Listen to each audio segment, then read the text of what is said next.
नमस्कार दोस्तों, स्वागत है आपका जीएस मंथन में। अपनी निबंध सीरीज का आज हम अगला निबंध पढ़ेंगे, साइबर अपराध और समाज की सुरक्षा। यह साइंस टेक का निबंध है, करंट अफेयर का भी मान सकते हैं, क्योंकि इसमें साइबर सिक्योरिटी से संबंधित चीज़ें हमें लिखनी रहेंगी। निबंध सीरीज जो है यह यूपीएससी, यूपीपीएससी, आरओ, बीपीएससी इन सारे एग्जाम्स के लिए है जिनमें मेंस पूछा जाता है। मेंस में निबंध जो है बहुत महत्वपूर्ण रोल रखता है और यह पूरा पढ़ा जाता है, इसलिए आपकी निबंध की भाषा शैली भी अच्छी होनी चाहिए। दूसरी चीज़ है, निबंध जब आप लिखते हो तो उसमें आपकी राइटिंग भी अच्छी होनी चाहिए। शब्दों का चयन बहुत अच्छा होना चाहिए, कोई भी चीज़ बार बार दोहरानी नहीं होगी। पैराग्राफ में निबंध लिखेंगे, हेडिंग में नहीं लिखेंगे, पॉइंट नहीं डालेंगे, ऐसे करके कुछ चीज़ों का ध्यान रखना होता है। लेकिन हम यह निबंध आपको हेडिंग में पढ़ाएंगे, जिससे कि आप लिखना सीख जाएं। अगर हम बिना हेडिंग ऐसे ही सीधे सीधे लिखने लगेंगे तो आप बहुत सारी चीज़ें नहीं जान पाएंगे कि कहाँ क्या लिखना है, कहाँ क्या नहीं लिखना है। वहाँ निबंध आपके शब्द दिए होंगे उतने में लिखना होगा, यह उन शब्दों से थोड़ा ज़्यादा हो सकता है, इसके लिए क्योंकि जिससे आप अच्छे से समझ सको, विषय समझ सको। जब विषय समझ पाओगे तो आप उतने शब्द उसमें आराम से निकाल लोगे। यदि हम 600 शब्द में ही पढ़ाएंगे तो फिर कैसे आप कर पाओगे, इसलिए थोड़ा यह बड़ा पढ़ाना पड़ता है। फिर मैं बता रहा हूँ, हेडिंग और पैराग्राफ, तो पैराग्राफ में ही लिखेंगे, हेडिंग में नहीं लिखेंगे। 3 भागों में निबंध लिखेंगे, प्रस्तावना, मुख्य भाग और निष्कर्ष। प्रस्तावना में निबंध की 100 शब्दों में समीक्षा लिखते हैं कि इसमें क्या हम लिखने वाले हैं। मुख्य भाग हमारा मुख्य निबंध होता है, इसमें हम सामाजिक, आर्थिकता और लाभ, हानि, चुनौतियां जो भी पहलू हैं उन सबको लिखते हैं। निष्कर्ष हमारा जो रहता है वो पूरे निबंध का निचोड़ रहता है। सूक्तियों का प्रयोग करेंगे, लेकिन आवश्यकता के अनुसार ही करेंगे। जरूर से ज़्यादा सूक्तियां नहीं लिखेंगे, फिर वो बहुत सूक्तियां जो है निबंध को खराब कर देती हैं। यदि आप पहली बार क्लास देख रहे हैं तो आप चैनल सब्सक्राइब जरूर करिएगा, जिससे कि आपको ये सारी चीज़ें हमेशा मिलती रहें और आपकी मेंस की तैयारी अच्छी होती रहे। आज का टॉपिक है हमारा साइबर अपराध और समाज की सुरक्षा। प्रस्तावना क्या है? सबसे पहले लिखेंगे प्रस्तावना, 100 शब्दों के आसपास में लिखी जाती है।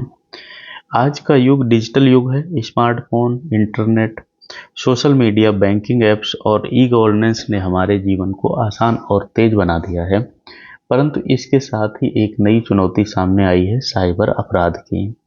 यह सिर्फ व्यक्तिगत नुकसान का कारण नहीं है, बल्कि समाज और राष्ट्र की सुरक्षा के लिए भी खतरा है। साइबर अपराध में हैकिंग, फिशिंग, डाटा चोरी और ऑनलाइन फ्रॉड, शोषण और आतंकवाद जैसी गतिविधियां शामिल हैं। 2025 तक इंटरनेट और डिजिटल सेवाओं के बढ़ते उपयोग के कारण साइबर अपराध तेजी से बढ़ रहा है। यह ठीक है।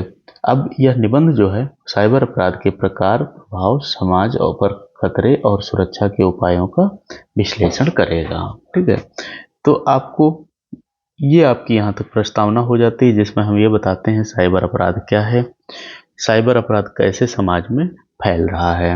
अब निबंध में हम क्या क्या देखेंगे? प्रभाव, समाज पर खतरा, सुरक्षा के उपाय, इन सब का विस्तृत अध्ययन करेंगे। सबसे पहले लिखते हैं साइबर अपराध की परिभाषा क्या है। एक चीज ध्यान रखिएगा, साइबर को ऐसे लिखेंगे, ऐसे साइबर नहीं लिखेंगे, मतलब इंग्लिश वर्ड नहीं प्रयोग करेंगे। साइबर अपराध वह अपराध है जो कंप्यूटर, इंटरनेट, डिजिटल उपकरण या नेटवर्क के माध्यम से किया जाता है। इसमें अपराधी तकनीक का इस्तेमाल करके व्यक्ति, संगठन या सरकार को नुकसान पहुंचाते हैं। इसके मुख्य बिंदु क्या हैं? डिजिटल प्लेटफॉर्म का दुरुपयोग, डेटा और गोपनीय जानकारी की चोरी, वित्तीय और मानसिक नुकसान। फिर साइबर अपराध के प्रकार क्या हैं? हेडिंग नहीं डालेंगे, पॉइंट नहीं डालेंगे, बस आपको पैराग्राफ में लिखना है कि साइबर अपराध कई प्रकार का होता है, जैसे हैकिंग है। अब हैकिंग के बारे में कुछ लिख देना है।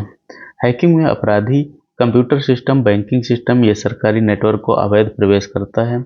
इसका उद्देश्य डाटा चोरी, सिस्टम को बाधित करना या आर्थिक लाभ उठाना होता है। फिर फिशिंग आता है। फिशिंग ईमेल, मैसेज या लिंक के माध्यम से उपयोगकर्ता की व्यक्तिगत जानकारी चोरी करने की तकनीक है। यह ऑनलाइन बैंकिंग, क्रेडिट कार्ड और पासवर्ड जैसी संवेदनशील जानकारियों को निशाना बनाता है। फिर आता है ऑनलाइन धोखाधड़ी और फ्रॉड। ऑनलाइन शॉपिंग, ई बैंकिंग और डिजिटल लेनदेन में अपराधी धोखाधड़ी करते हैं।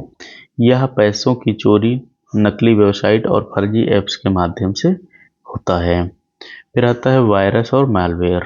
वायरस, ट्रोजन और रैनसमवेयर डिजिटल उपकरणों को नुकसान पहुंचाते हैं।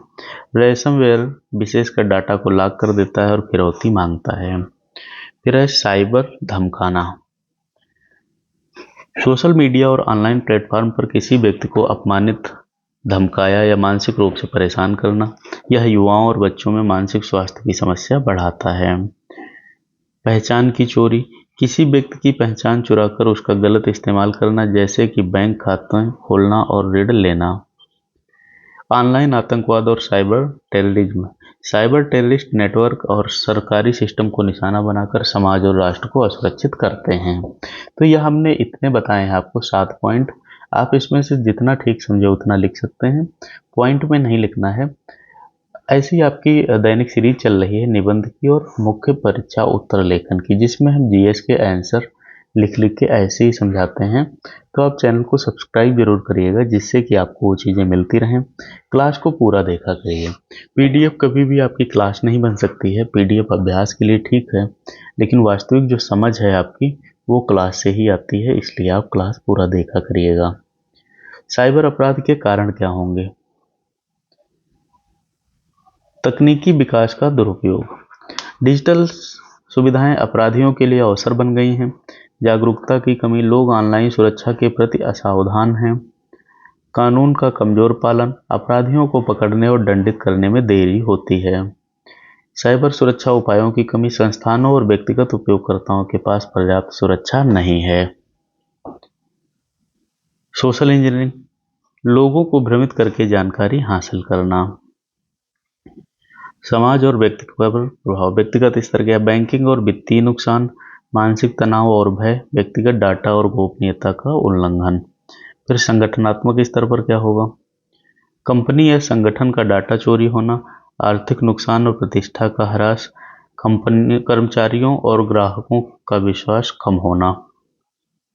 राष्ट्रीय सुरक्षा और सामाजिक स्तर में क्या होगा? राष्ट्रीय सुरक्षा खतरे में पड़ना, डिजिटल और आर्थिक प्रणाली असुरक्षित होना, जनता में भय और अविश्वास का माहौल होना। साइबर सुरक्षा की आवश्यकता क्यों है? साइबर अपराध को रोकने और समाज की सुरक्षा के लिए प्रभावी उपाय आवश्यक हैं। इसके लिए बिना डिजिटल युग के व्यक्तिगत और राष्ट्र दोनों जोखिम हैं। तकनीकी उपाय क्या होंगे? जैसे मजबूत पासवर्ड और ऑथेंटिकेशन, एंटीवायरस और फायरवॉल का उपयोग, डेटा इंक्रिप्शन और बैकअप।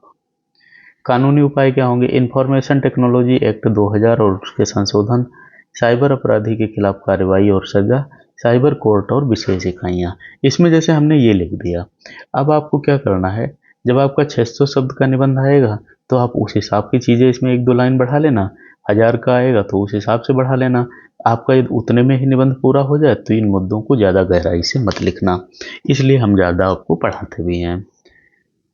शिक्षा और जागरूकता कैसे है? स्कूल, कॉलेज और संगठन में साइबर सुरक्षा प्रशिक्षण, सोशल मीडिया पर सुरक्षित व्यवहार, साइबर अपराध के संकेत और रिपोर्टिंग की जानकारी। फिर अंतर्राष्ट्रीय स्तर पर क्या सहयोग है? अन्य देशों के साथ सूचना और तकनीकी सहयोग, साइबर आतंकवाद और फ्रॉड रोकने के लिए वैश्विक प्रयास। भारत में साइबर सुरक्षा परिदृश्य क्या है? भारत में इंटरनेट उपयोगकर्ता 1 बिलियन से अधिक हो गए हैं। डिजिटल भुगतान, ऑनलाइन शिक्षा और ई गवर्नेंस बढ़ रहे हैं। साइबर अपराध भी तेजी से बढ़ा है, विशेषकर फाइनेंशियल फ्रॉड, डाटा चोरी और social engineering. CERT In, computer emergency response team India और NCIIPC जैसे संस्थान साइबर सुरक्षा में सक्रिय हैं। डिजिटल इंडिया अभियान के तहत साइबर जागरूकता को बढ़ाया जा रहा है। रोकने के क्या सुझाव होंगे?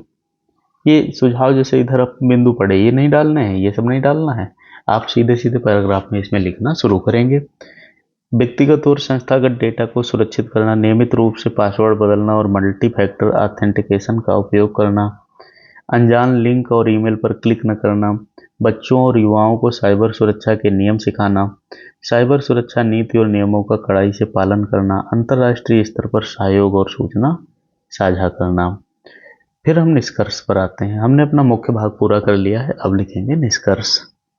साइबर अपराध आज का गंभीर और बढ़ता हुआ खतरा है। यह न केवल व्यक्ति और संगठन को प्रभावित करता है बल्कि राष्ट्रीय सुरक्षा और समाज की स्थिरता के लिए भी जोखिम बनता है।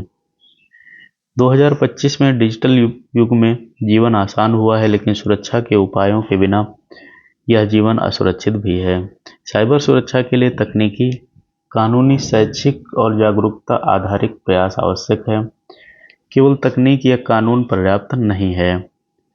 समाज के हर व्यक्ति को सुरक्षा और जिम्मेदारी का महत्व समझना होगा, लेकिन हम एक सुरक्षित, विकसित और जागरूक डिजिटल समाज का निर्माण जिसे हम कर सकते हैं। तो यह आपका निबंध रहा। इसको 2-3 बार लिखकर प्रैक्टिस करिएगा। पहली बार क्लास देखी है तो सब्सक्राइब करिएगा और लोगों को शेयर करिए जिससे सबको लाभ हो। कोई भी टॉपिक आपकी समझ में नहीं आए तो आप हमें कमेंट कर सकते हैं। जीएस की सीरीज भी साथ में देखते रहिएगा।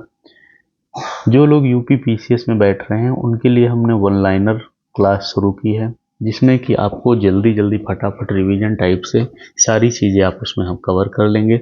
उनको भी हम चला रहे हैं, आप उसको भी देखिएगा। ये क्लास यहीं तक थी, मिलते हैं अगली क्लास में। धन्यवाद।